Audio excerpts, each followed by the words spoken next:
ಆತ್ಮೀಯ ವೃತ್ತಿ ಬಾಂಧವರೇ, ಯೂಟ್ಯೂಬ್ ವೀಕ್ಷಕರೇ, ಆಜಾದ್ ಫಿಟ್ನೆಸ್ ಕ್ಲಬ್ ಯೂಟ್ಯೂಬ್ ಚಾನಲ್ಗೆ ನಿಮಗೆಲ್ಲರಿಗೂ ಕೂಡ ಸ್ವಾಗತವನ್ನು ಕೋರ್ತಾ ಇವತ್ತಿನ ಈ ಒಂದು ವಿಡಿಯೋದಲ್ಲಿ ನಾನು ಈ ವರ್ಷ ಅಂದರೆ 2026ರಲ್ಲಿ ಸರಕಾರಿ ಹುದ್ದೆ ನೇಮಕಾತಿಯನ್ನು ಆಗಲಿಕ್ಕಿದೆ. ಇದರಲ್ಲಿ ದೈಹಿಕ ಶಿಕ್ಷಣ ಸಂಬಂಧ ಈ ಒಂದು ವಿಷಯಕ್ಕೆ ಸಂಬಂಧಪಟ್ಟ ಹಾಗೆ ಸಿಲೆಬಸ್ ಏನೇನಿರುತ್ತೆ, ಪಠ್ಯವಸ್ತು ಏನೇನಿರುತ್ತೆ ಅನ್ನೋದನ್ನು ನೋಡೋಣ.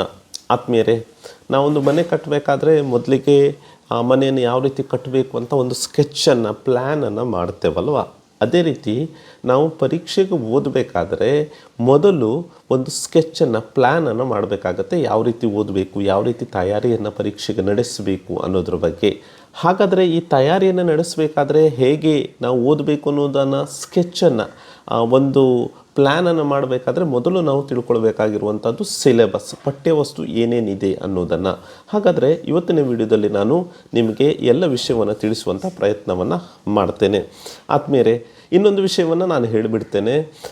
ಬಹಳ ಮುಖ್ಯವಾಗಿ ನಮ್ಮ ಹೈಸ್ಕೂಲಲ್ಲಿ ಏನು ಅಪಾಯಿಂಟ್ಮೆಂಟ್ ಆಗಲಿಕ್ಕಿದೆ, ಹೈಸ್ಕೂಲ್ ಟೀಚರ್ಸು ಅಥವಾ primary teachers, physical education teachers ಏನು ಅಪಾಯಿಂಟ್ಮೆಂಟ್ ಆಗಲಿಕ್ಕಿದೆ. ಸೊ ನಾವು ಸಿಲೆಬಸ್ಸನ್ನು, ಪಠ್ಯವಸ್ತುವನ್ನು ನೋಡಲಿಕ್ಕೆ ಹೋದರೆ ನಾನು ಕಂಪೇರ್ ಮಾಡಿದ್ದೇನೆ. ಮ್ಯಾಂಗ್ಳೂರು ಯೂನಿವರ್ಸಿಟಿ, ಬ್ಯಾಂಗ್ಳೂರು ಯೂನಿವರ್ಸಿಟಿ, ಅದರ ಜೊತೆಯಲ್ಲಿ ಬೆಳಗಾಂ ಯೂನಿವರ್ಸಿಟಿ, ಗುಲ್ಬರ್ಗ ಯೂನಿವರ್ಸಿಟಿ, ಇಲ್ಲಿನ ಸಿಲೆಬಸ್ಸನ್ನು ನಾನು ಕಂಪೇರ್ ಮಾಡಿದಾಗ ಆಲ್ಮೋಸ್ಟ್ ಆಲ್ ಸಿಲೆಬಸ್, ಇನ್ನೊಂದು 75% ಸಿಲೆಬಸ್ ಅಥವಾ ಅದಕ್ಕಿಂತ ಜಾಸ್ತಿ ಸಿಲೆಬಸ್ ಏನಿದೆ ನಮ್ಮ BPEd, ನಮ್ಮ ಏನು BPEdಲ್ಲಿ ನಾವೇನು ಕಲಿತೇವೆ ಅದೇ ಸಿಲೆಬಸ್ಸಿಂದ ಬರುತ್ತೆ. ಆದರೆ ಇಲ್ಲೊಂದು ಪ್ರಶ್ನೆ ಉದ್ಭವ ಆಗುವಂಥದ್ದು, ಇದು CET ಮಾದರಿ ಆಗಿರುವುದರಿಂದಾಗಿ ನಾವು ವಿಶೇಷವಾಗಿ ಇದಕ್ಕಾಗಿ ತಯಾರಿಯನ್ನು ನಡೆಸಿದಾಗ ಮಾತ್ರ ನಾವೊಂದು ಈ ಪರೀಕ್ಷೆಯನ್ನು ಕ್ರ್ಯಾಕ್ ಮಾಡಿ ಸರ್ಕಾರಿ ಹುದ್ದೆಯನ್ನು ಪಡೀಲಿಕ್ಕೆ ಸಾಧ್ಯ ಆಗುತ್ತೆ. ಸೊ ಇವತ್ತಿನ ನಾನೊಂದು ವಿಡಿಯೋದಲ್ಲಿ ವಿಶೇಷವಾಗಿ ತಿಳಿಸುವುದೇನೆಂದರೆ, ಸಿಲೆಬಸ್ ಏನೇನಿದೆ, ನಾವು ಈ ಸಿಲೆಬಸ್ ಎಷ್ಟು ಸಿಲೆಬಸ್ಸನ್ನು, ಪಠ್ಯವಸ್ತುವನ್ನು ನಮ್ಮ ಈ ಒಂದು ತಯಾರಿಯಲ್ಲಿ ಕವರ್ ಮಾಡಬೇಕು ಅನ್ನೋದನ್ನು ತಿಳಿಸ್ಲಿಕ್ಕಿದ್ದೇನೆ. ಆದಮೇಲೆ ನೀವು ಹಿಂದ್ಗಡೆ ಏನು ಸ್ಕ್ರೀನಲ್ಲಿ ಕಾಣ್ತಾ ಇರುವಂಥದ್ದು, ಸೊ ಇದರಲ್ಲಿ ಮೊದಲು ಬರುತ್ತೆ ದೈಹಿಕ ಶಿಕ್ಷಣದ ಇತಿಹಾಸ. ನೀವು ಇಲ್ಲಿ ಕಾಣ್ತಾ ಇದ್ದೀರಿ, ದೈಹಿಕ ಶಿಕ್ಷಣದ ಇತಿಹಾಸದ ಬಗ್ಗೆ ನಾವೇನು ಮಾಡಬೇಕಾಗತ್ತೆ, ತಿಳ್ಕೊಳ್ಬೇಕಾಗತ್ತೆ. ಸೊ ಇದರಲ್ಲಿ ದೈಹಿಕ ಶಿಕ್ಷಣದ ಇತಿಹಾಸದಲ್ಲಿ ಬರುತ್ತೆ ಮೊದಲನೇದಾಗಿ ಪ್ರಾಚೀನ ಕಾಲದ ಮತ್ತು ಆಧುನಿಕ ಕಾಲದ ದೈಹಿಕ ಶಿಕ್ಷಣ ಮತ್ತು ವಿವಿಧ ದೇಶಗಳ ಕ್ರೀಡಾ ತತ್ವಜ್ಞಾನಿಗಳ ಕೊಡುಗೆಗಳು. ಏನು ಫಿಸಿಕಲ್ ಎಜುಕೇಷನ್ ಫಿಲಾಸಫರ್ಸ್ ಏನಿದ್ದಾರೆ, ತತ್ವಜ್ಞಾನಿಗಳೇನಿದ್ದಾರೆ, ಅವರು ಈ ದೈಹಿಕ ಶಿಕ್ಷಣವನ್ನು ಬೆಳವಣಿಗೆ ಆಗಲಿಕ್ಕೆ ಏನೇನು ಕಾಂಟ್ರಿಬ್ಯೂಷನನ್ನು, ಕೊಡುಗೆಯನ್ನು ಕೊಟ್ಟಿದ್ದಾರೆ ಅನ್ನೋದನ್ನು ನಾವು ತಿಳ್ಕೊಳ್ಬೇಕಾಗತ್ತೆ. ಅದ್ರ ಬಗ್ಗೆ ನಾವು ತಯಾರಿಯನ್ನು ನಡೆಸಬೇಕಾಗತ್ತೆ. ಅದರಲ್ಲಿಯೂ ಬಹಳ ಮುಖ್ಯವಾಗಿ ಯಾವ ಯಾವ ದೇಶದವರ ಫಿಲಾಸಫರ್ಸ್, ತತ್ವಜ್ಞಾನಿಗಳ ಬಗ್ಗೆ ನಾವು ತಿಳ್ಕೊಳ್ಬೇಕು. ಗ್ರೀಕ್ ಇತಿಹಾಸ, Rome, Japan, China, Russia, America, Sweden, England, Denmark, Germany ಮತ್ತು ನಮ್ಮ ದೇಶ, ಈ ರೀತಿ ಬೇರೆ ಬೇರೆ ದೇಶಗಳ ತತ್ವಜ್ಞಾನಿಗಳು ದೈಹಿಕ ಶಿಕ್ಷಣದ ಬೆಳವಣಿಗೆಯಲ್ಲಿ ಬೇರೆ ಬೇರೆ ರೀತಿಯಲ್ಲಿ ಪಾತ್ರವನ್ನು ನಿರ್ವಹಿಸಿದ್ದಾರೆ. ಸೊ ಅದನ್ನು ನಾವು ಈ ಒಂದು ಸಿಲೆಬಸ್ಸಲ್ಲಿ ಕವರ್ ಮಾಡಬೇಕಾಗತ್ತೆ. ಅದಾದ ಮೇಲೆ ನೆಕ್ಸ್ಟ್ ಬರುವಂಥದ್ದು ಇನ್ನೊಂದು ಬಹಳ ಮುಖ್ಯವಾದಂತಹ ಪಾಯಿಂಟ್ ಏನಂದರೆ, ಸ್ವತಂತ್ರವಾಗಿ ಹುಟ್ಟಿ ಬೆಳೆದಂತಹ ಭಾರತದ ವಿವಿಧ ಯೋಜನೆಗಳು, ದೈಹಿಕ ಶಿಕ್ಷಣಕ್ಕೆ ಸಂಬಂಧಪಟ್ಟ ಹಾಗೆ ವಿವಿಧ ಯೋಜನೆಗಳು. ಫಾರ್ ಎಕ್ಸಾಂಪಲ್ ಭಾರತ್ ಸೇವಾದಳ ಇರ್ಬೋದು, NSS ಇರ್ಬೋದು, ಸ್ಕೌಟ್ ಆ್ಯಂಡ್ ಗೈಡ್ಸ್ ಇರ್ಬೋದು, ರೆಡ್ ಕ್ರಾಸ್ ಸಂಸ್ಥೆ ಇರ್ಬೋದು, NCC ಇರ್ಬೋದು, ವಿಶ್ವ ಆರೋಗ್ಯ ಸಂಸ್ಥೆ ಇರ್ಬೋದು, YMCA ಇರ್ಬೋದು. ಸೊ ಈ ಸಂಸ್ಥೆಗಳು ಅಥವಾ ಈ ಯೋಜನೆಗಳು ನಮ್ಮ ದೇಶದಲ್ಲಿ ಸ್ವಾತಂತ್ರ್ಯ ಬಂದ ನಂತರ ದೈಹಿಕ ಶಿಕ್ಷಣ ಬೆಳವಣಿಗೆ ಆಗಲಿಕ್ಕೆ ಬೇರೆ ಬೇರೆ ರೀತಿಯಲ್ಲಿ ಕಾಂಟ್ರಿಬ್ಯೂಷನ್, ಕೊಡುಗೆಯನ್ನು ಕೊಟ್ಟಿದೆ. ಸೊ ಇದು ಹೇಗೆ ಬೆಳೀತು ಅನ್ನೋದನ್ನು ನಾವು ತಿಳ್ಕೊಳ್ಬೇಕಾಗತ್ತೆ. ಸೊ ಈಗ ಪ್ರೆಸೆಂಟ್ ನಮ್ಮ ದೈಹಿಕ ಶಿಕ್ಷಣದಲ್ಲಿ ನಾವೇನು ಇಷ್ಟು ವರ್ಷ ಬೋಧನೆ ಮಾಡ್ತಾ ಇದ್ವಿ, ಆ ಟೆಕ್ಸ್ಟ್ ಬುಕ್ಕಲ್ಲಿಯೂ ಕೂಡ ಇದರ ಬಗ್ಗೆ ಸ್ವಲ್ಪ ಎಕ್ಸ್ಪ್ಲನೇಷನ್ ಇದೆ. ನೀವು ಟೆಕ್ಸ್ಟ್ ಬುಕ್ಕನ್ನು ರೆಫರ್ ಮಾಡ್ಬೋದು. ಮತ್ತು ಅದಕ್ಕಿಂತಲೂ ಕೂಡ ಜಾಸ್ತಿ ಈ ಒಂದು ಪುಸ್ತಕಗಳನ್ನು ರೆಫರ್ ಮಾಡಬೇಕಾಗತ್ತೆ. ಸೊ ಅದರ ಬಗ್ಗೆ ತಿಳ್ಕೊಳ್ಬೇಕಾಗತ್ತೆ, ವಿವಿಧ ಯೋಜನೆಗಳ ಬಗ್ಗೆ ತಿಳ್ಕೊಳ್ಬೇಕಾಗತ್ತೆ. ಅದಾದಮೇಲೆ ನಾವು ಕಾಣ್ತಾ ಇರುವಂಥದ್ದು ಪಾಯಿಂಟ್ ನಂಬರ್ 3, ನೀವು ಇಲ್ಲಿ ಸ್ಕ್ರೀನಲ್ಲಿ ಕಾಣ್ತಾ ಇದ್ದೀರಿ. ಪಾಯಿಂಟ್ ನಂಬರ್ 3ಯಲ್ಲಿ ಬರುತ್ತೆ ಅಂತಾರಾಷ್ಟ್ರೀಯ ಕ್ರೀಡೆಗಳು ಮತ್ತು ಕರ್ನಾಟಕದ ಕ್ರೀಡೆಗಳು, ಅವುಗಳ ಬೆಳವಣಿಗೆ. ಅಂತಾರಾಷ್ಟ್ರೀಯ ಮಟ್ಟದ ಕ್ರೀಡೆಗಳು ಅಂದಾಗ ಬೇರೆ ಬೇರೆ ಕ್ರೀಡೆಗಳ ಬಗ್ಗೆ ಬಂದಿದೆ ನೋಡಿ. ಇಲ್ಲಿ ವಿಶ್ವಕಪ್ ಫುಟ್ಬಾಲ್ ಇರ್ಬೋದು, ವಿಶ್ವಕಪ್ ಕ್ರಿಕೆಟ್ ಇರ್ಬೋದು, ಕಾಮನ್ವೆಲ್ತ್ ಗೇಮ್ಸ್ ಇರ್ಬೋದು, ಏಷ್ಯನ್ ಗೇಮ್ಸ್ ಮತ್ತು ಒಲಿಂಪಿಕ್ ಗೇಮ್ಸ್. ಒಲಿಂಪಿಕ್ ಗೇಮ್ಸಲ್ಲಿ ನಮಗೆಲ್ಲರಿಗೂ ಗೊತ್ತಿದೆ ಏಷ್ಯನ್ ಏನು ಪ್ರಾಚೀನ ಒಲಿಂಪಿಕ್ಸ್, ಏನ್ಷಿಯಂಟ್ ಒಲಿಂಪಿಕ್ಸ್ ಅಂತ ನಾವೇನು ಹೇಳ್ತೇವೆ, ಮತ್ತು ಆಧುನಿಕ ಒಲಿಂಪಿಕ್ಸ್ ಅಂತ ನಾವೇನು ಎರಡು ವಿಂಗಡಣೆಯನ್ನು ಮಾಡ್ತೇವೆ. ಸೊ ಇವುಗಳ ಬಗ್ಗೆ ನಾವು ಡೀಪಾಗಿ ತಿಳ್ಕೊಳ್ಬೇಕಾಗತ್ತೆ. ಯಾಕಂದರೆ ಆಧುನಿಕ ಒಲಿಂಪಿಕ್ಸ್ನಲ್ಲಿಯೂ ಕೂಡ 4 ವರ್ಷಕ್ಕೊಮ್ಮೆ ನಡೆಯುವಂಥ ಈ ಒಲಿಂಪಿಕ್ಸ್ನಲ್ಲಿ ವಿಶೇಷ ಸಾಧನೆ ಮಾಡಿದಂಥ ಕ್ರೀಡಾಪಟುಗಳ ಬಗ್ಗೆ, ವಿಶೇಷವಾದಂಥ ಆಟಗಳ ಕ್ರೀಡೆಗಳ ಬಗ್ಗೆ, ಎಲ್ಲಿ ನಡೀತು, ಯಾರು ಉದ್ಘಾಟಿಸಿದ್ರು, ಕ್ರೀಡಾ ಜ್ಯೋತಿಯನ್ನು ತಂದದ್ದು ಯಾರು, ಹೀಗೆ ಬೇರೆ ಬೇರೆ ಪ್ರಶ್ನೆಗಳು ಬರುತ್ತೆ. ಸೊ ಈ ಎಲ್ಲ ವಿಷಯಗಳ ಬಗ್ಗೆ ನಾವು ಅಧ್ಯಯನವನ್ನು ಮಾಡಬೇಕಾಗತ್ತೆ. ಅದಾದ ಮೇಲೆ ಕಾಮನ್ವೆಲ್ತ್ ಗೇಮ್ಸ್ ಮತ್ತು ವಿಶ್ವಕಪ್ ಕ್ರಿಕೆಟ್ ಬಗ್ಗೆ ಸಾಮಾನ್ಯವಾಗಿ ಪ್ರಶ್ನೆಯನ್ನು ಕೇಳ್ತಾರೆ. ಸೊ ಇಲ್ಲಿ ಒಂದು ನೆನಪಿಟ್ಕೊಳ್ಳಿ, ವಿಶ್ವಕಪ್ ಫುಟ್ಬಾಲ್ ಬಗ್ಗೆ ಖಂಡಿತವಾಗಿ ಪ್ರಶ್ನೆಯನ್ನು ಕೇಳಲಾಗುತ್ತೆ. ರೀಸೆಂಟಾಗಿ ಈಗ ಫುಟ್ಬಾಲ್ನ ವರ್ಲ್ಡ್ ಕಪ್ ನಡೀತಾ ಇದೆ. ಸೊ ಇದರ ಬಗ್ಗೆಯೂ ಕೂಡ ಫಿಫಾ ವರ್ಲ್ಡ್ ಕಪ್ ಬಗ್ಗೆ ನಾವು ಹೆಚ್ಚಿನ ವಿಷಯಗಳನ್ನು ತಿಳ್ಕೊಳ್ಬೇಕಾಗತ್ತೆ. ಮತ್ತು ಕರ್ನಾಟಕದ ಕ್ರೀಡೆಗಳ ಐತಿಹಾಸಿಕ ಬೆಳವಣಿಗೆ, ನಮ್ಮ ರಾಜ್ಯದ ಕ್ರೀಡೆಗಳ ಐತಿಹಾಸಿಕ ಬೆಳವಣಿಗೆಯ ಬಗ್ಗೆಯೂ ಕೂಡ ನಾವು ತಿಳ್ಕೊಳ್ಬೇಕಾಗತ್ತೆ. ನೆಕ್ಸ್ಟ್ ಬರುವಂಥದ್ದು ದೈಹಿಕ ಶಿಕ್ಷಣದಲ್ಲಿ ಆಡಳಿತ ಮತ್ತು ನಿರ್ವಹಣೆ. ನಾವು BPEDಲ್ಲಿ ನಮಗೊಂದು ಸಬ್ಜೆಕ್ಟ್ ಇತ್ತು, ನಿಮ್ಗೆ ಗೊತ್ತಿದೆ. ಸೊ ನಾವು ಆರ್ಗನೈಸೇಷನ್ ಆ್ಯಂಡ್ ಅಡ್ಮಿನಿಸ್ಟ್ರೇಷನ್ ಇನ್ನು ಫಿಸಿಕಲ್ ಎಜುಕೇಷನ್ ಅನ್ನುವಂಥ ಒಂದು ಸಬ್ಜೆಕ್ಟನ್ನೇ, ಒಂದು ಪಾಠವನ್ನೇ, ಒಂದು ಪೇಪರನ್ನೇ ನಾವು ಪರೀಕ್ಷೆಯಲ್ಲಿ ಬರಿತೇವೆ. ಸೊ ಅದರಲ್ಲಿ ಬರುವಂಥದ್ದು ಶೈಕ್ಷಣಿಕ ನಿರ್ವಹಣೆ ಅರ್ಥ ಏನು, ಅದು ಆರ್ಗನೈಸೇಷನ್ ಅಂದ್ರೇನು, ಅದರ ಪರಿಕಲ್ಪನೆ ಏನು, ವ್ಯಾಪ್ತಿಗಳೇನು. ದೈಹಿಕ ಶಿಕ್ಷಣದಲ್ಲಿ ನೋಡಿ, ಇದರಲ್ಲಿ 2 ವಿಷಯ ಬರುತ್ತೆ. ಒಂದು ಜನರಲ್ ಆಗಿ ಆರ್ಗನೈಸೇಷನ್ ಅಥವಾ ಆಡಳಿತ ಮತ್ತು ನಿರ್ವಹಣೆ ಏನು ಅನ್ನೋದು ಬರ್ತದೆ. ನೆಕ್ಸ್ಟ್ ನಾವು ಅದರಲ್ಲಿ ಮುಂದೆ ಕಲಿತಾ ಹೋಗ್ತೇವೆ. ದೈಹಿಕ ಶಿಕ್ಷಣದಲ್ಲಿ ಆರ್ಗನೈಸೇಷನ್ ಹೇಗಿರುತ್ತೆ, ದೈಹಿಕ ಶಿಕ್ಷಣದಲ್ಲಿ ಅಡ್ಮಿನಿಸ್ಟ್ರೇಷನ್ ಅಥವಾ ನಿರ್ವಹಣೆ ಹೇಗಿರುತ್ತೆ, ಅದರ ಬಗ್ಗೆ ನಾವು ತಿಳ್ಕೊಳ್ತೇವೆ. ಸೊ ಇಲ್ಲಿ ನಾವು ಸ್ಟಡಿ ಮಾಡುವಾಗ 2 ವಿಷಯವನ್ನು ನೋಡ್ಕೊಳ್ಬೇಕು. ಇಲ್ಲಿ ನೀವು ಕಾಣ್ತಾ ಇರುವಂಥದ್ದು ದೈಹಿಕ ಶಿಕ್ಷಣದಲ್ಲಿ ಫಸ್ಟಿಗೆ ನಾವು ಸಾಮಾನ್ಯವಾಗಿ ಶೈಕ್ಷಣಿಕವಾಗಿ ನೋಡಬೇಕಾದ್ರೆ ಆರ್ಗನೈಸೇಷನ್, ಅಡ್ಮಿನಿಸ್ಟ್ರೇಷನ್, ಅದರ ಪರಿಕಲ್ಪನೆ, ವ್ಯಾಪ್ತಿ, ತತ್ವಗಳು, ಕಾರ್ಯಗಳು ಬಗ್ಗೆ ಅದ್ರ ಬಗ್ಗೆ ತಿಳ್ಕೊಳ್ಬೇಕು. ಅದಾದ ಮೇಲೆ ದೈಹಿಕ ಶಿಕ್ಷಣದಲ್ಲಿ ನಿರ್ವಹಣೆ ಅಂದರೆ ಏನು, ಸಂಘಟನೆ ಅಂದರೆ ಏನು, ಅದರ ಅರ್ಥ ಏನು, ತತ್ವಗಳೇನು, ಯೋಜನೆಗಳು, ಬೇರೆ ಬೇರೆ ಪ್ರೋಗ್ರಾಮ್ಸ್ ಏನಿದೆ, ಅದು ಯಾವ ರೀತಿ ಸಂಘಟನೆ ಮಾಡಲಾಗತ್ತೆ, ಅದರ ಕಾರ್ಯಗಳು ಏನು, ಸೊ ಅದರ ಪ್ರಾಮುಖ್ಯತೆ ಏನು, ಇಂಪಾರ್ಟೆನ್ಸ್ ಏನು, ಎಲ್ಲ ವಿಷಯಗಳನ್ನು ನಾವು ಅಧ್ಯಯನ ಮಾಡಬೇಕಾಗತ್ತೆ. ಇದು ಕೂಡ ನಮ್ಮ BPEDನಲ್ಲಿರುವಂತಹ ಒಂದು ಸಬ್ಜೆಕ್ಟ್ ಆಗಿದೆ. ಸೊ ಇದರ ಬಗ್ಗೆಯೂ ಕೂಡ ನಾವು ತಯಾರಿಯನ್ನು ನಡೆಸಬೇಕು. ಅದಾದ ಮೇಲೆ ನೀವು ಇಲ್ಲಿ ಕಾಣ್ತಾ ಇರುವಂಥದ್ದು ದೈಹಿಕ ಶಿಕ್ಷಣದ ಉಪಕರಣಗಳು, ಸ್ಪೋರ್ಟ್ಸ್ ಇಕ್ವಿಪ್ಮೆಂಟ್ ಅಂತ ನಾವೇನು ಹೇಳ್ತೇವೆ. ಆ ಸ್ಪೋರ್ಟ್ಸ್ ಇಕ್ವಿಪ್ಮೆಂಟ್ಸ್ ಬಗ್ಗೆ ನಾವು ಭಾಳ ಮುಖ್ಯವಾಗಿ ತಿಳ್ಕೊಳ್ಬೇಕಾಗಿರುವಂಥದ್ದು ಇಕ್ವಿಪ್ಮೆಂಟನ್ನು ಪರ್ಚೇಸ್ ಮಾಡುವಂತಹ ವಿಧಾನ, ಕೊಟೆಕ್ಷನನ್ನು ಕಾಲ್ ಫಾರ್ ಮಾಡೋದು ಇರ್ಬೋದು, ಅದಾದ ಮೇಲೆ ಬಿಲ್ಸನ್ನು ತಗೊಳ್ಳುವಂಥದ್ದು, ಅದಾದ ಮೇಲೆ ತೆಗೆದುಕೊಂಡಂತಹ ಏನು ಇಕ್ವಿಪ್ಮೆಂಟ್ಸ್ ಇದೆ ಅದು ನಮ್ಮ ಸ್ಟಾಕಲ್ಲಿ ರಿಜಿಸ್ಟ್ರಲ್ಲಿ ಅದನ್ನು ಬರೆಯುವಂತಹ ವಿಧಾನ ಇರ್ಬೋದು. ಸೊ ಇಲ್ಲಿ ನೀವು ಅದನ್ನು ಕಾಣ್ತೀರಿ, ಸಲಕರಣೆಗಳ ರಿಜಿಸ್ಟರ್, ಸ್ಪೋರ್ಟ್ಸ್ ಸ್ಟಾಕ್ ರಿಜಿಸ್ಟರ್ ಅಂತ ಹೇಳ್ತೇವೆ. ಸೊ ಅದನ್ನು ಯಾವ ರೀತಿ ನಾವು ಮೇಂಟೈನ್ ಮಾಡಬೇಕು ಶಾಲೆಗಳಲ್ಲಿ. ಅದಾದ ಮೇಲೆ ಸಲಕರಣೆಗಳ ದಿನವಹಿ, ಸೊ ನಾವು ಇಕ್ವಿಪ್ಮೆಂಟ್ ಡಿಸ್ಟ್ರಿಬ್ಯೂಷನ್ ರಿಜಿಸ್ಟರ್ ಅಂತ ಹೇಳ್ತೇವೆ. ಅಂದರೆ ಮಕ್ಕಳಿಗೆ ನಾವು ಅದು ಕೊಡುವಂಥ ಸಂದರ್ಭದಲ್ಲಿ ಯಾವ ರೀತಿ ಮೇಂಟೈನ್ ಮಾಡಬೇಕು, ಇವುಗಳ ಬಗ್ಗೆಯೂ ಕೂಡ ಪ್ರಶ್ನೆಯನ್ನು ಸಾಮಾನ್ಯವಾಗಿ ಕೇಳಲಾಗುತ್ತೆ. ಏಮ್ಸ್ ಆಫ್ ಆರ್ಗನೈಸೇಷನ್, ಸಂಘಟನೆಯ ಮುಖ್ಯ ತತ್ವಗಳು ಏನು, ಇದರ ಬಗ್ಗೆಯೂ ಕೂಡ ಪ್ರಶ್ನೆಗಳನ್ನು ಕೇಳಲಾಗುತ್ತೆ. ನಾವು ಇದನ್ನು ಸಿಲೆಬಸ್ನಲ್ಲಿ ಈ ಎಲ್ಲ ವಿಷಯಗಳನ್ನು ಕವರ್ ಮಾಡಬೇಕಾಗತ್ತೆ. ಅದಾದ ಮೇಲೆ ನಾವು ನೋಡಬೇಕಾಗಿರುವಂಥದ್ದು ಸ್ಪೋರ್ಟ್ಸ್ ಇಕ್ವಿಪ್ಮೆಂಟಲ್ಲೇ ಮುಂದೆ ಬರುತ್ತೆ. ಇನ್ನೂ ಮುಖ್ಯವಾಗಿ ಬರುವಂಥದ್ದು ನಾವು ಗ್ರೌಂಡಲ್ಲಿ ಬಳಸುವಂಥ ಇಕ್ವಿಪ್ಮೆಂಟನ್ನು ನಾವು ಸ್ಪೋರ್ಟ್ಸ್ ಇಕ್ವಿಪ್ಮೆಂಟ್ ಅಂತ ಹೇಳ್ತೇವೆ. ಅದರ ಡೆಫಿನೇಷನನ್ನು ಕೊಟ್ಟಿದ್ದಾರೆ. ಸೊ ಇಲ್ಲಿ 2 ರೀತಿಯಾಗಿ ಸ್ಪೋರ್ಟ್ಸ್ ಇಕ್ವಿಪ್ಮೆಂಟನ್ನು ಡಿವೈಡ್ ಮಾಡ್ಬೋದು, 2 ಬಗೆಯಲ್ಲಿ ಅದನ್ನು ವಿಭಜಿಸ್ಬೋದು. ಒಂದನೇದಾಗಿರುತ್ತೆ ನಶಿಸದ ಅಂತ, ಎರಡನೇದು ಆಗಿ ಬರುತ್ತೆ ಶಾಶ್ವತ, ನಶಿಸುವಂಥದ್ದು ಅಥವಾ ನಶಿಸದ, ಮತ್ತೊಂದು ನಶಿಸುವಂಥದ್ದು ಮತ್ತು ಶಾಶ್ವತವಾಗಿ ಉಳಿಯುವಂಥದ್ದು, ಅಥವಾ ನಶಿಸದ ಅಥವಾ ಶಾಶ್ವತ ಉಪಕರಣ, ಅದೆರಡೂ ಒಂದೇ. ನಶಿಸುವ ಮತ್ತು ತಾತ್ಕಾಲಿಕ ಉಪಕರಣಗಳು ಅಂದರೆ ಇದು 2ನೇ ರೀತಿಯಲ್ಲಿ. ಸೊ ಅದರ ಬಗ್ಗೆ ನಮಗೆಲ್ಲರಿಗೂ ಗೊತ್ತಿದೆ, ನಾವೇನು ಯೂಸ್ ಮಾಡುವಂತಹ ಗುಂಡು ಇರ್ಬೋದು, ಅಥವಾ ಪ್ಯಾರಲಲ್ ಬಾರ್ ಇರ್ಬೋದು, ಹೈ ಜಂಪ್ ಬಾರ್ ಇರ್ಬೋದು, ಇದರಲ್ಲಿ ವಾಲಿಬಾಲಲ್ಲಿ ನಾವು ಯೂಸ್ ಮಾಡುವಂತಹ ಪೋಲ್ಸ್ ಇರ್ಬೋದು, ಇವುಗಳೆಲ್ಲ ನಶಿಸದ ಅಥವಾ ಶಾಶ್ವತವಾಗಿ ಉಳಿಯುವಂತಹ ಉಪಕರಣಗಳು. ನಶಿಸುವಂಥದ್ದು ಬಾಲು, ನೆಟ್ಟು, ಶಟಲ್ಲು, ಓಕೆ, ರ್ಯಾಕೆಟ್ಸು, ಇದೆಲ್ಲವೂ ಕೂಡ ಏನಾಗುತ್ತೆ, ಅದು ಶಾಶ್ವತವಾಗಿ ಉಳಿಯೋದಲ್ಲ, ಬದಲಾಗಿ ನಶಿಸುವಂತಹ ಇಕ್ವಿಪ್ಮೆಂಟ್ಗಳು. ಇವುಗಳ ಬಗ್ಗೆ ನಾವು ಏನು ಮಾಡಬೇಕಾಗತ್ತೆ, ನೋಡಬೇಕಾಗತ್ತೆ, ಕಲಿಬೇಕಾಗತ್ತೆ. ಓಕೆ, ಸೊ ಇದ್ರ ಬಗ್ಗೆ ನಾವು ವಿಶೇಷವಾಗಿ ಸ್ಟಡಿ ಮಾಡಬೇಕಾಗತ್ತೆ. ಅದಾದ ಮೇಲೆ ನೆಕ್ಸ್ಟ್ ಬರುವಂಥದ್ದು, ನೆಕ್ಸ್ಟ್ ನನ್ನ ಹಿಂದೆ ನೀವು ಕಾಣ್ತಾ ಇದ್ದೀರಿ. ಸೊ ಇಲ್ಲಿ ಬರ್ತದೆ ಬಹಳ ಮುಖ್ಯವಾಗಿ ಕ್ರೀಡಾಧಿಕಾರದ ತತ್ವಗಳು, ಕ್ರೀಡಾ ತರಬೇತಿಯ ತತ್ವಗಳು ಅಂತ ಈ 2 ತತ್ವಗಳ ಬಗ್ಗೆ ನಾವಿಲ್ಲಿ ಸ್ಟಡಿ ಮಾಡ್ತೇವೆ. ಕ್ರೀಡಾಧಿಕಾರದ ತತ್ವಗಳು ಮತ್ತು ಕ್ರೀಡಾ ತರಬೇತಿಯ ತತ್ವಗಳು ನೋಡಿ. ಸ್ಪೋರ್ಟ್ಸ್ ಟ್ರೈನಿಂಗ್, ಅಫಿಷಿಯೇಟಿಂಗ್ ಇದೆರಡೂ ಕೂಡ ಡಿಫರೆಂಟ್ ಆಗಿರುವಂಥದ್ದು. ಇದನ್ನು ಕೂಡ ನಾವು ಬಿ ಪಿ ಎಡಲ್ಲಿ ಒಂದು ಸಬ್ಜೆಕ್ಟ್ ಆಗಿ, ಒಂದು ಟಾಪಿಕ್ ಆಗಿ ನಾವು ಕಲ್ತಿದ್ದೇವೆ. ಸೊ ತರಬೇತಿಯ ಬಗ್ಗೆ ಕೇಳ್ತಾರೆ, ಸಾಮಾನ್ಯವಾಗಿ ಬಹಳ ಮುಖ್ಯವಾಗಿರುವಂಥದ್ದು. ಸೊ ಅದಾದ ಮೇಲೆ ತತ್ವಜ್ಞಾನದ ಬಗ್ಗೆ ಕೇಳ್ತಾರೆ ನೋಡಿ. ತತ್ವಜ್ಞಾನ ಅಥವಾ ಫಿಲಾಸಫಿ ಅನ್ನುವಂಥದ್ದು ದೈಹಿಕ ಶಿಕ್ಷಣದಲ್ಲಿ ಬಹಳ ಮುಖ್ಯವಾಗಿ ಪಾತ್ರವನ್ನು ನಿರ್ವಹಿಸ್ತದೆ. ನಮ್ಮ ದೈಹಿಕ ಶಿಕ್ಷಣ ವಿಷಯ ಅನ್ನುವಂಥದ್ದು ಬೇರೆ ಬೇರೆ ವಿಷಯಗಳ ಜೊತೆಯಲ್ಲಿ ಲಿಂಕ್ ಇದೆ. ಅದು ನೀತಿಶಾಸ್ತ್ರ ಇರ್ಬೋದು, ತತ್ವಶಾಸ್ತ್ರ ಇರ್ಬೋದು, ಅದಾದ ಮೇಲೆ ಮೌಲ್ಯ ಶಿಕ್ಷಣ ಇರ್ಬೋದು, ಬಯಾಲಜಿ ಇರ್ಬೋದು, ಜೀವಶಾಸ್ತ್ರ ಇರ್ಬೋದು, ಎಲ್ಲ ವಿಷಯಗಳ ಜೊತೆ ನಂಟಿದೆ ನಮ್ಮ ದೈಹಿಕ ಶಿಕ್ಷಣಕ್ಕೆ.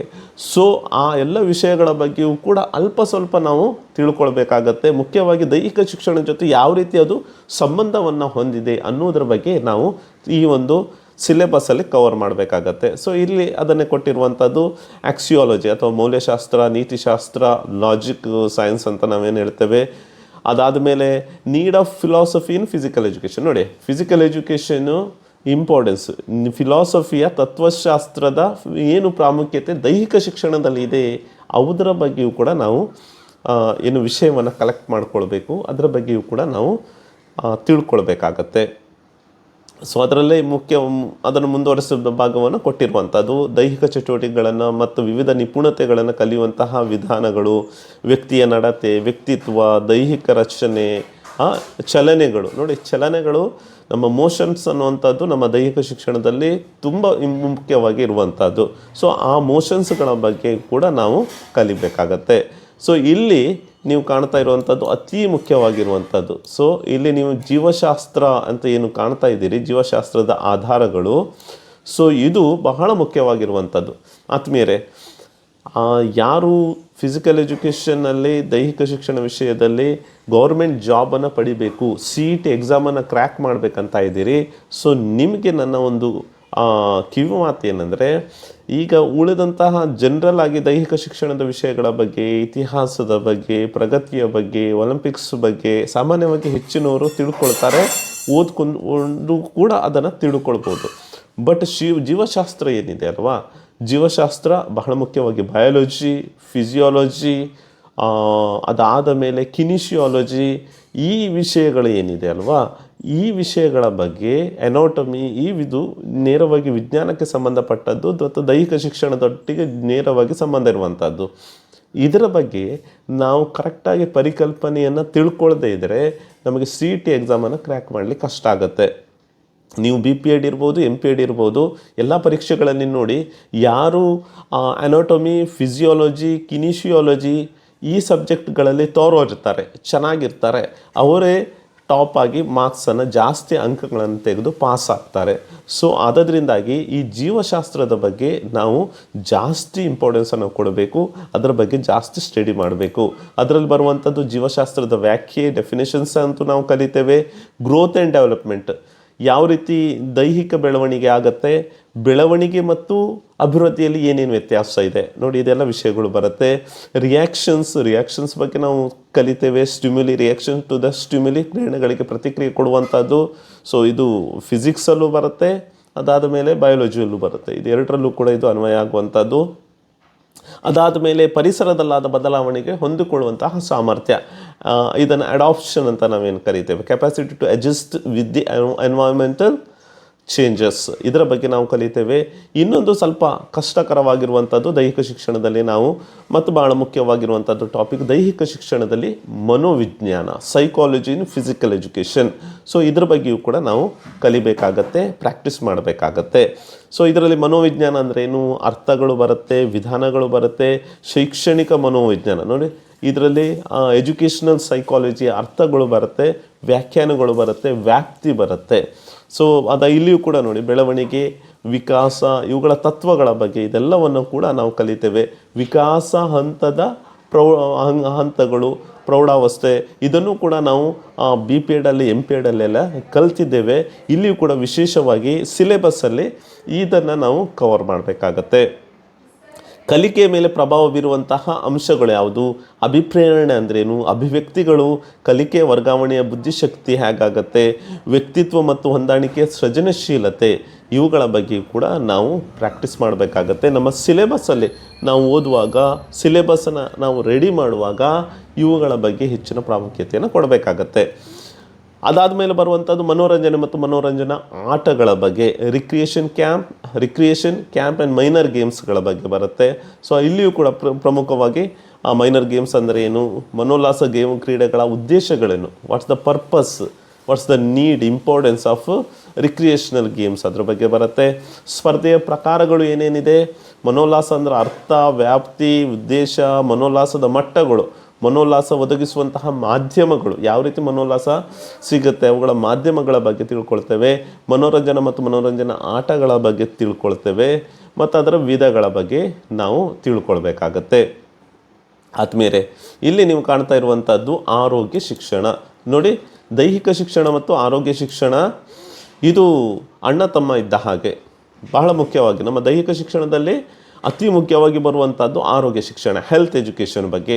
ಸೊ ಹೆಲ್ತ್ ಎಜುಕೇಷನಲ್ಲಿ ಆರೋಗ್ಯ ಶಿಕ್ಷಣದ ಅರ್ಥ, ಉದ್ದೇಶ ಮತ್ತು ಅದರ ಆರೋಗ್ಯಕರ ಹವ್ಯಾಸಗಳನ್ನು ಬಳಸುವಂಥದ್ದು, ಶರೀರದ ಸಂರಕ್ಷಣೆ, ಪರಿಸರ ಪ್ರಜ್ಞೆ, ಶಾಲಾ ಹಂತದಲ್ಲಿ ಆರೋಗ್ಯ ಶಿಕ್ಷಣದ ಬೋಧನೆ, ಆರೋಗ್ಯ ತಪಾಸಣೆ, ನಾವೇನು ಹೆಲ್ತ್ ಚೆಕಪ್ ಅಂತ ಮಾಡ್ತೇವೆ, ಇದರ ಬಗ್ಗೆ ಬರುತ್ತೆ. ಇಲ್ಲಿ ಹೆಲ್ತ್ ಚೆಕಪ್ಪನ್ನು ಯಾವ ರೀತಿ ಮಾಡಬೇಕು, ಅದರ ರಿಜಿಸ್ಟ್ರನ್ನು ಯಾವ ರೀತಿ ಮೇಂಟೈನ್ ಮಾಡಬೇಕು, ಈ ವರ್ಷದಲ್ಲಿ ಎಷ್ಟು ಬಾರಿ ಮಾಡಬೇಕು, ಎಲ್ಲ ಅಂಶಗಳ ಬಗ್ಗೆಯೂ ಕೂಡ ನಾವು ತಿಳ್ಕೊಳ್ಬೇಕಾಗತ್ತೆ. ಇಲ್ಲಿ ಆದಮೇಲೆ ನೀವು ಕಾಣ್ತಾ ಇರುವಂಥದ್ದು ಪ್ರಥಮ ಚಿಕಿತ್ಸೆ, ಫಸ್ಟ್ ಏಡ್ ಬಗ್ಗೆ ನೀವು ಕಾಣ್ತೀರಿ. ಸೊ ಫಸ್ಟ್ ಏಡು ಕೂಡ ಹಾಗೆ ನೋಡಿ, ಫಸ್ಟ್ ಏಡಲ್ಲಿ ಸಾಮಾನ್ಯವಾದ ಫಸ್ಟ್ ಏಡ್ ಇದೆ, ಇನ್ನೊಂದು ಸ್ಪೋರ್ಟ್ಸ್ ಇಂಜುರಿ ಆದಂತಹ ಸಂದರ್ಭದಲ್ಲಿ ಮಾಡುವಂತಹ ಫಸ್ಟ್ ಏಡ್ ಇದೆ. ಸೊ ಸಾಮಾನ್ಯವಾಗಿ ನಾವು ಮಾಡುವಂಥ ಫಸ್ಟ್ ಏಡ್, ಸ್ಪೋರ್ಟ್ಸ್ ಇಂಜುರಿ ಆದಂತಹ ಸಂದರ್ಭದಲ್ಲಿ ಮಾಡುವಂಥ ಫಸ್ಟ್ ಏಡ್, ಇದೆಲ್ಲವನ್ನು ತಿಳ್ಕೊಳ್ಬೇಕಾಗತ್ತೆ. ಇದರ ಬಗ್ಗೆ ಸಾಮಾನ್ಯವಾಗಿ ಪ್ರಶ್ನೆ ಕೇಳ್ತಾರೆ. ನನ್ನ ಯೂಟ್ಯೂಬ್ ಚಾನಲಲ್ಲಿಯೂ ಕೂಡ ಅನೇಕ ಸಂದರ್ಭದಲ್ಲಿ ನಾವು ಪ್ರಥಮ ಚಿಕಿತ್ಸೆನ ಯಾವ್ಯಾವ ರೀತಿ ಮಾಡಬೇಕು ಅನ್ನೋದ್ರ ಬಗ್ಗೆ ಕೂಡ ನಾನು ವಿಡಿಯೋ ಮಾಡಿದ್ದೇನೆ. ಆರೋಗ್ಯ ಶಿಕ್ಷಣ ಅನ್ನುವಂಥದ್ದು ಫಿಸಿಯಾಲಜಿ, ಅನಾಟೊಮಿ, ಫಿಸಿಯಾಲಜಿ, ಸೊ ಕಿನೆಶಿಯಾಲಜಿ, ಅದಾದ ಮೇಲೆ ಹೆಲ್ತ್ ಎಜುಕೇಷನ್, ಇದು ನನ್ನ ಫೇವ್ರೆಟ್ ಸಬ್ಜೆಕ್ಟ್ ಕೂಡ ಆಗಿದೆ. ಸೊ ಯಾವಾಗ ನೀವು ಸಬ್ಜೆಕ್ಟನ್ನು ಇಷ್ಟಪಡ್ತೀರಿ ಆವಾಗ ಜಾಸ್ತಿ ಓದ್ತೀರಿ, ಜಾಸ್ತಿ ಅದರ ಬಗ್ಗೆ ತಿಳ್ಕೊಳ್ಳೋಂಥ ಪ್ರಯತ್ನವನ್ನು ಮಾಡ್ತೀರಿ. ಸೊ ನೀವು ಈ ಎಕ್ಸಾಮನ್ನು ಕ್ರ್ಯಾಕ್ ಮಾಡಬೇಕಾದ್ರೆ ಇದ್ರ ಬಗ್ಗೆ ವಿಶೇಷವಾಗಿ ತಿಳ್ಕೊಳ್ಬೇಕಾಗತ್ತೆ. ಆದ್ಮೇಲೆ ಫಸ್ಟ್ ಏಡಲ್ಲಿ ನೋಡಿ ಬೇರೆ ಬೇರೆ ಸಂದರ್ಭ ಕೊಟ್ಟಿದ್ದಾರೆ. ನಿರ್ಜಲೀಕರಣ ಆಗಿರ್ಬೋದು, ಗಾಯಗಳು, ಇಂಜುರೀಸ್ ಆದಾಗ, ರಕ್ತಸ್ರಾವ ಆದಾಗ, ಬ್ಲೀಡಿಂಗ್ ಆದಾಗ, ವಿಷ ಸೇವನೆ, ಪಾಯ್ಸನಿಂಗ್ ಆದಾಗ, ಚೇಳು ಕಡಿತ, ಹಾವು ಕಡಿತ, ಉಸಿರುಗಟ್ಟುವಿಕೆ, ಅದಾದಮೇಲೆ ಮೂರ್ಛೆ ರೋಗ ಮತ್ತು ಆಘಾತ ಆದ ಸಂದರ್ಭದಲ್ಲಿ, ಇದು ನೋಡಿ ಕೆಲವೊಂದು ಸಿಚುವೇಶನ್ಸ್ ಕೊಟ್ಟಿದ್ದಾರೆ. ಬಟ್ ನಾವು ದೈಹಿಕ ಶಿಕ್ಷಣ ಶಿಕ್ಷಕರು ಸಿಲೆಬಸ್ನಲ್ಲಿ ಎಲ್ಲ ಸಂದರ್ಭಗಳಲ್ಲಿ, ಪ್ರತಿಯೊಂದು ಸಂದರ್ಭದಲ್ಲಿಯೂ ಕೂಡ ನಮಗೆ ಯಾವ ರೀತಿ ಪ್ರಥಮ ಚಿಕಿತ್ಸೆ ಮಾಡಬೇಕು, ಅದರ ತತ್ವಗಳೇನು, ರೈಸ್ ಅಂದರೆ ಏನು, ರೈಸಲ್ಲಿ ಆರ್ ಅಂದರೆ ಏನು, ಇ ಅಂದರೆ ಏನು, ಇದೆಲ್ಲವನ್ನು ಕೂಡ ನಾವು ತಿಳ್ಕೊಳ್ಬೇಕಾಗತ್ತೆ. ನಾನು ಒಂದು ಉದಾಹರಣೆಗೆ ಕೊಟ್ಟಿರುವಂಥದ್ದು ಸುರಕ್ಷತಾ ಶಿಕ್ಷಣಗಳ ಬಗ್ಗೆ, ಸೇಫ್ಟಿ ಎಜುಕೇಷನ್, ಇದು ಕೂಡ ನಮ್ಮ ದೈಹಿಕ ಶಿಕ್ಷಣದ ಒಂದು ಭಾಗವಾಗಿದೆ. ಇದರಲ್ಲಿ ಏನೇನಿದೆ, ಅರ್ಥ, ಸಂಚಾರಿ ನಿಯಮಗಳ ಬಗ್ಗೆ, ಸೊ ಇದರಲ್ಲಿ ಟ್ರಾಫಿಕ್ ರೂಲ್ಸ್ಗಳ ಬಗ್ಗೆ ಬರುತ್ತೆ, ಜಿಬ್ರಾ ಪಟ್ಟಿ ಬರುತ್ತೆ. ಇದು ಪ್ರಾಥಮಿಕ ಶಾಲೆ ಟೆಕ್ಸ್ಟ್ ಬುಕ್ನಲ್ಲಿ, ದೈಹಿಕ ಶಿಕ್ಷಣ ಟೆಕ್ಸ್ಟ್ ಬುಕ್ನಲ್ಲಿಯೂ ಕೂಡ ಇದರ ಬಗ್ಗೆ ಚೆನ್ನಾಗಿ ಕೊಟ್ಟಿದ್ದಾರೆ. ಸೊ ಅದಕ್ಕಿಂತಲೂ ಕೂಡ ನಾವು ಜಾಸ್ತಿ ಅದರ ಬಗ್ಗೆ ತಯಾರಿಯನ್ನು ಮಾಡಬೇಕಾಗತ್ತೆ. ಅದಾದ ಮೇಲೆ ನಾನು ಈಗಾಗಲೇ ಹೇಳಿದಂತೆ ಅನಾಟಮಿ ಆ್ಯಂಡ್ ಫಿಸಿಯಾಲಜಿ ನೋಡಿ, ಇದು ಕೂಡ ಬಹಳ ಮುಖ್ಯವಾಗಿರುವಂಥದ್ದು. ಇದರಲ್ಲಿ ಸ್ಕೆಲಿಟನ್ ಸಿಸ್ಟಮ್ ಬಗ್ಗೆ, ಅಸ್ಥಿಪಂಜರ ವ್ಯೂಹದ ಬಗ್ಗೆ ನಾವು ತಿಳ್ಕೊಳ್ಬೇಕು, ಸಂದುಗಳ ಬಗ್ಗೆ, ಜಾಯಿಂಟ್ಗಳ ಬಗ್ಗೆ ತಿಳ್ಕೊಳ್ಬೇಕು, ಜೀವಶಾಸ್ತ್ರದಲ್ಲಿ ಸೆಲ್ಸ್ಗಳ ಬಗ್ಗೆ ಅಂದರೆ ಜೀವಕೋಶದ ಬಗ್ಗೆ ನಾವು ತಿಳ್ಕೊಳ್ಬೇಕಾಗತ್ತೆ. ಮಸ್ಕ್ಯುಲರ್ ಸಿಸ್ಟಮ್ ನೋಡಿ, ಸ್ನಾಯು ವ್ಯೂಹ, ನಾವು ದೈಹಿಕ ಶಿಕ್ಷಣದಲ್ಲೇ ನಾವು ತರಬೇತಿ ಕೊಡುವಂಥದ್ದು ಮೆದುಳಿಗೆ, ನಮ್ಮ ಬ್ರೈನಿಗೆ. ಎರಡನೇದು ನಾವು ತರಬೇತಿ ಕೊಡುವಂಥದ್ದು ಮಸಲ್ಸಿಗೆ, ಸ್ನಾಯುಗಳಿಗೆ. ಈ ಬ್ರೈನ್ ಆ್ಯಂಡ್ ಮಸಲ್ಸ್ ಏನಿದೆ, ಸ್ನಾಯುಗಳು ಮತ್ತು ಮೆದುಳು ಅಥವಾ ನಮ್ಮ ಮೆದುಳಿನ ಜೀವಕೋಶಗಳು, ನ್ಯೂರಾನ್ಸ್ ಅಂತ ನಾವೇನು ಹೇಳ್ತೇವೆ ನೋಡಿ, ಇವುಗಳಿಗೆ ನಾವು ತರಬೇತಿ ಕೊಡುವಂಥದ್ದು. ಇದು ಇಡೀ ದೇಹದ ಉಳಿದಂಥ ಎಲ್ಲ ಕ್ರಿಯೆಗಳಿಗೆ, ಎಲ್ಲ ಸಿಸ್ಟಮ್ಸ್ಗಳಿಗೆ ಅದು ರಿಲೇಟೆಡ್ ಆಗಿದೆ. ಸೊ ನಾವು ಬಹಳ ಮುಖ್ಯವಾಗಿ ಪ್ರತಿಯೊಂದು CET ಪರೀಕ್ಷೆಯಲ್ಲಿಯೂ ಕೂಡ ನೀವು ನೆನ್ಪಿಡ್ಕೊಳ್ಳಿ, ಪ್ರತಿಯೊಂದು CET ಪರೀಕ್ಷೆಯಲ್ಲಿಯೂ ಕೂಡ ಮಸ್ಕ್ಯುಲರ್ ಸಿಸ್ಟಮ್, ಕಾರ್ಡಿಯಾಕ್ ಸಿಸ್ಟಮ್ ಅಥವಾ ನಾವು ಸರ್ಕ್ಯುಲೇಟರಿ ಸಿಸ್ಟಮ್ ಅಂತ ಕರಿಬೋದು. ಅದಾದ ಮೇಲೆ ರೆಸ್ಪಿರೇಟರಿ ಸಿಸ್ಟಮ್ ನೋಡಿ, ಸ್ಕೆಲಿಟಲ್ ಸಿಸ್ಟಮ್, ಸಂದು ಜಾಯಿಂಟ್ಸ್ ಇದಕ್ಕೆ ಸಂಬಂಧಪಟ್ಟಿರುವಂಥದ್ದು. ಅದಾದ ಮೇಲೆ ಮಸ್ಕ್ಯುಲರ್ ಸಿಸ್ಟಮ್, ಅದಾದ ಮೇಲೆ ಸೆಂಟ್ರಲ್ ನರ್ವಸ್ ಸಿಸ್ಟಮ್, ನರಮಂಡಲ ಕ್ರಿಯೆ, ಇವುಗಳ ಬಗ್ಗೆ ಅಥವಾ ಕಾರ್ಡಿಯಾಕ್ ಸಿಸ್ಟಮ್, ಹೃದಯಕ್ಕೆ ಸಂಬಂಧಪಟ್ಟ ಹಾಗೆ ರಕ್ತ ಪರಿಚಲನ, ಸರ್ಕ್ಯುಲೇಟರಿ ಸಿಸ್ಟಮ್ ಅಂತಲೂ ನಾವು ಇದನ್ನು ಕರಿತೇವೆ. ಇವುಗಳ ಬಗ್ಗೆ ಪ್ರತಿಯೊಂದು CET ಎಕ್ಸಾಮ್ನಲ್ಲಿ ಪ್ರಶ್ನೆ ಕೇಳ್ತಾರೆ. ಇದ್ರ ಬಗ್ಗೆ ನಾವು ಕರೆಕ್ಟಾಗಿ ಅರ್ಥ ಮಾಡ್ಕೊಳ್ಬೇಕು. ಇದನ್ನು ಬರೀ ಓದಿದ್ರೆ ಸಾಕಾಗಲ್ಲ, ನಾವು ಕಾನ್ಸೆಪ್ಟನ್ನು ಕರೆಕ್ಟಾಗಿ ಅರ್ಥ ಮಾಡಿಕೊಂಡ್ರೆ ನಾವು ಯಾವ ಪ್ರಶ್ನೆ ಕೇಳಿದರೂ ಕೂಡ ನಮಗೆ ಉತ್ತರಿಸಲಿಕ್ಕೆ ಸಾಧ್ಯ ಆಗತ್ತೆ. ಸೊ ನಾವು ಇದರ ಬಗ್ಗೆ ತಯಾರಿ ನಡೆಸಬೇಕಾಗತ್ತೆ. ಯೋಗ ದೈಹಿಕ ಶಿಕ್ಷಣದ ಒಂದು ಭಾಗ, ಅದರಲ್ಲಿ ಅರ್ಥ ಬರುತ್ತೆ, ಯೋಗಾಸನದ ಪ್ರಯೋಜನಗಳ ಬಗ್ಗೆ ಬರುತ್ತೆ, ಸೂರ್ಯ ನಮಸ್ಕಾರ ಬರುತ್ತೆ, ಬೇರೆ ಬೇರೆ ಆಸನಗಳ ಬಗ್ಗೆ ನಾವು ತಿಳ್ಕೊಳ್ಬೇಕಾಗತ್ತೆ. ಅದಾದಮೇಲೆ ಬರುತ್ತೆ ಟೀಚಿಂಗ್ ಮೆಥಡ್ಸ್, ಓಕೆ, ಬೋಧನಾ ವಿಧಾನ, ಫೌಂಡೇಶನ್ ಆಫ್ ಫಿಸಿಕಲ್ ಎಜುಕೇಷನ್, ದೈಹಿಕ ಶಿಕ್ಷಣದಲ್ಲಿ ಬೋಧನಾ ವಿಧಾನಗಳ ಬಗ್ಗೆ, ಲೆಸನ್ ಪ್ಲ್ಯಾನ್ಗಳ ಬಗ್ಗೆ, ತಾತ್ವಿಕ ಇರ್ಬೋದು, ಪ್ರಾಯೋಗಿಕ ಇರ್ಬೋದು, ಇವುಗಳ ಬಗ್ಗೆಯೂ ಕೂಡ ಪ್ರಶ್ನೆಗಳನ್ನು ಕೇಳಲಾಗುತ್ತೆ. ನಾವು BPEdನಲ್ಲಿ ಇವುಗಳ ಬಗ್ಗೆ ನಾವು ಓದ್ಕೊಂಡಿದ್ದೇವೆ. ಆ ಟೆಕ್ಸ್ಟ್ ಬುಕ್ಕನ್ನು ಕೂಡ ನಾವು ಇಲ್ಲಿ ರೆಫರ್ ಮಾಡಬೇಕಾಗತ್ತೆ. ಆದಮೇಲೆ ಇದನ್ನೇ ಮತ್ತೆ ಇಂಗ್ಲೀಷ್ನಲ್ಲಿ ಕೊಟ್ಟಿದ್ದಾರೆ. ಸೊ ಈಗಾಗಲೇ ನಾವು ನೋಡಿದಂತೆ ಇದು ಬಹಳ ಮುಖ್ಯವಾಗಿರುವಂಥದ್ದು ವಿಷಯವಾಗಿದೆ. ಆದಮೇಲೆ ಇನ್ನೊಮ್ಮೆ ನಾನು ಹೇಳ್ತೇನೆ ನೋಡಿ, ದೈಹಿಕ ಶಿಕ್ಷಕರು ಸರ್ಕಾರಿ ಹುದ್ದೆಯನ್ನು ಪಡೆಯುವಂಥದ್ದು ಇತ್ತೀಚಿನ ದಿನಗಳಲ್ಲಿ ಬಹಳ ಕಷ್ಟ. ಯಾಕಂದರೆ ತುಂಬ ಶಿಕ್ಷಕರಿರೋದ್ರಿಂದಾಗಿ ಬಹಳಷ್ಟು ಕಾಂಪಿಟೇಷನ್ಸ್ ಇರುತ್ತೆ. CET ಪರೀಕ್ಷೆಯ ಮೂಲಕ ಈ ಒಂದು ರಿಕ್ರೂಟ್ಮೆಂಟ್ ಆಗೋದ್ರಿಂದಾಗಿ ನಾವು ಈ ಒಂದು ಪರೀಕ್ಷೆಗೆ ಒಂದು ಒಳ್ಳೆ ರೀತಿಯಲ್ಲಿ ಪ್ಲ್ಯಾನನ್ನು ಮಾಡಿ ಈ ಒಂದು ಸಿಲೆಬಸ್ ಅಡಿಯಲ್ಲಿ ನಾವು ಪ್ರಾಕ್ಟೀಸ್ ಮಾಡಬೇಕಾಗತ್ತೆ. ನಾನು ಇದರ ಬಗ್ಗೆ ಇನ್ನೂ ಕೂಡ ಹೆಚ್ಚಿನ ವಿವರಗಳನ್ನು, ಮಾಹಿತಿಗಳನ್ನು ಮುಂದಿನ ದಿನಗಳಲ್ಲಿ ತಿಳಿಸ್ಲಿಕ್ಕಿದ್ದೇನೆ.